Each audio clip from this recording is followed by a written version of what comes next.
Hello everyone. Thank you for watching my videos on Jehovah Witnesses. I'm going to share of a talk that was given to a congregation, and I want you to hear this talk with your heart and your mind. This might be a two-part video, but the thing is, can you see and hear something's missing from this talk? Because I can, and I have. So I'm going to play this, and I hope you can see what's missing from this talk. Okay, here we go. People don't want to talk about it. They don't even want to hear about it. Yet if the same number of children suffered from a disease, alarms would sound against the epidemic. Totally accurate statistics are impossible to formulate. When you figure that 50% of child abuse victims don't even remember they were abused, and 90% will never even mention it. But according to many studies, 1 out of 4 girls and 1 out of 7 boys will be abused by the time they're 18. We start to lose ourselves in those numbers. Some have calculated that means that there's 50 million abuse victims in the United States alone. That's about 12 times the amount of Jehovah's Witnesses there are worldwide. Incest is easily the greatest single underlying reason why women seek treatment. And judging from the unprecedented reaction from the October 8th, 1991 awake, it affects the congregations as well too. And since it's probably the most crippling experience that a child can endure, you begin to see why women of our day and men are challenged. The magnitude of this distressing problem, even here in the congregation, demands that we address it. Now, the focus of this part will not be on healing the wounds of child abuse. This is a foundation for a part that will be coming in the future. In Joel chapter 3, verse 3, it indicates that in Bible times, children were abused for sexual gratification by adults. And didn't the Apostle Paul tell Timothy that in our time, men would be lovers of themselves, having no natural affection, no self-control, no love of goodness, and fierce? And these people are parents. They raise children, or their relatives are children. Well, what exactly is sexual abuse?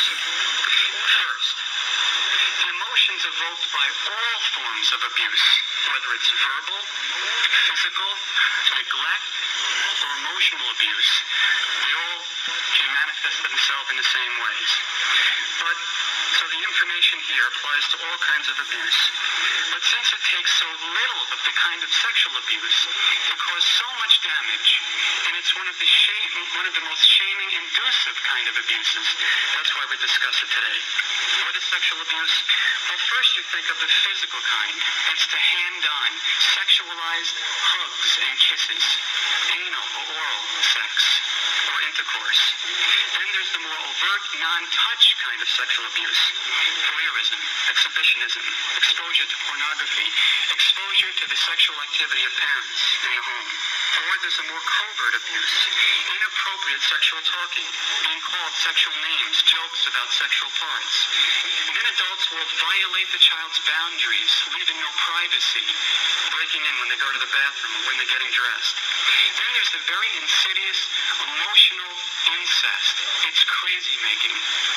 Never does the person touch the child, but the bonding is inappropriate. The father may view his little princess more like a spouse than his child. Those are words, and you think about them, and they touch you. But here's an experience to illustrate how painful even non-physical sexual abuse can be. One woman named Greta, lived in terror through her teenage years because of her stepfather's teasing and sexual innuendos. She said, I was never sure whether he'd try something or not. He'd always make remarks about my body. He never touched me, but would do this creepy thing of coming in my room and just stand there chuckling. I was terrified. I told my mother, she said. But her reply was, come back to me if he ever tries anything. The effect was then magnified. Researchers quibble and split hairs over definitions of what sexual abuse is. Our purpose tonight is not to define it for a courtroom or a judicial committee. The most important thing in understanding its effect is the effect that it has on the child. It's the experience of the child. And the effects appear to depend on the child's response to real or threatened touch, and the conclusions that the child draws about themselves and their world because of it. Who are the abusers? Fathers, stepfathers, uncles, brothers, grandparents, neighbors, family, friends, babysitters, teachers, strangers, sometimes aunts and mothers. Is there a difference between... Okay. You notice he named out many people. But there's two groups of people he didn't bring out. One, in Jehovah Witnesses. Two, you have people in Jehovah Witnesses molesting children. You have elders molesting children. Elders being going to jail for molesting Jehovah Witnesses children. But they're giving a talk about how affect the children is when they are being molested by people. It's horrible. It's a terrible thing for a child to grow up having bad nightmares and relive their childhood because of these men. Jehovah Witnesses is a pedophile playground. And the bad thing about it, the governing body covers it up. They don't want the congregation knows there's a predator in the congregation. They don't warn parents that there's a animal, there's a monster is looking at their children to be their next victim. They don't warn the people. Between an incest offender and a child molester? An incest offender is a child molester who stays home. Why is it so devastating? One of our sisters' fleshly brother recently wrote her a letter about their childhood while they lived with some relatives. He said, when you have to live in daily terror of the rage or abuse by a family member who smiles and is kind to everyone else, you've got to figure you must be wrong. He says, what makes the assault from within the family so terribly costly and painful is that if we tell our family that we're assaulted by a criminal on the way home from school, we would likely be believed, and the family may gather around and express regret. But in the home, there is secrecy, denial, shame, and disbelief. Then he closes, it destroys the foundation of trust. And that's Destroy the foundation of trust. When the children or the parents go to the elders saying there's an elder or a person in the congregation has touched their child, you know what the elders say? Oh, was there a witness? Was there another witness? If it's an elder that did it, oh, we have to believe the elder over the child because the child took it the wrong way. The child took it the wrong way that the elder, the way he touched the child. That's how Jehovah Witnesses protect their own.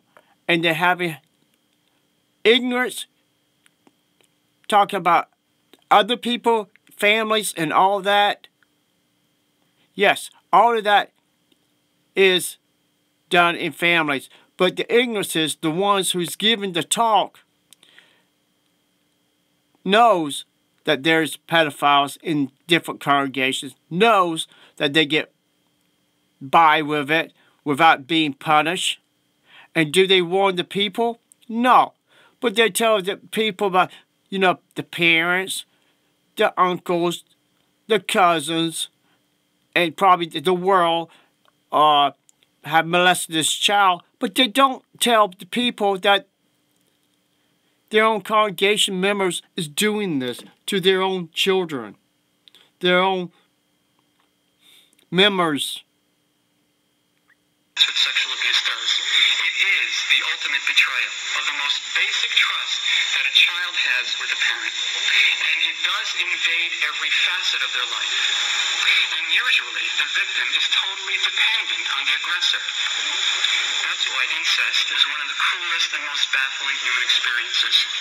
Look, Ecclesiastes 7:7 says, if mere oppression may make a wise man act crazy, if that's true, for an adult, imagine the effect on a small child when done by a trusted parent. It said that at least victims of the Holocaust could hate their enemy and knew who they were. The SS stormtroopers made no bones about being the enemy. Childhood is the time when Jehovah intended the emotional and spiritual development of the person. That's where they would develop moral boundaries. That's where they'd get their personal self-worth. That's where they would learn love and trust. One sister, when asked to try to articulate, to give us the experience of how a young child might view it, said in a quivering voice, picture a little body in monster's hands. A father can put his hands where they ought not be once, and it will alter that child's world forever. But why do the wounds persist? Look, we're in the truth. We've been here for years. We have Jehovah. We have the hope. Why might they persist? Open your Bibles to... We have the truth. We have the hope. So why are there pedophiles in Jehovah Witnesses religion? Why is people destroying people's lives? I mean, isn't Jehovah Witnesses belief is when you do good in Jehovah's Witnesses organization, all of us supposed to be living in paradise? Can you imagine a child had his heart to live in paradise, and when his young childhood is ripped apart from the member of their own congregation that he trusted or she trusted, that person was an elder, ministerial servant, or just a regular pioneer. This child lost hope and trust in the religion. Will rip them apart for the rest of their lives. The reason why a bunch of them left the organization. The reason why some of them commit suicide. Because what has been done and damage to them. People, you got to wake up and realize these children are innocent. They didn't deserve for someone to take their trust and rip them apart just like they was nothing but like a doll without emotions, feelings, and had to live on guilt, hurt, pain because of this false religion. Thank you and have a nice day.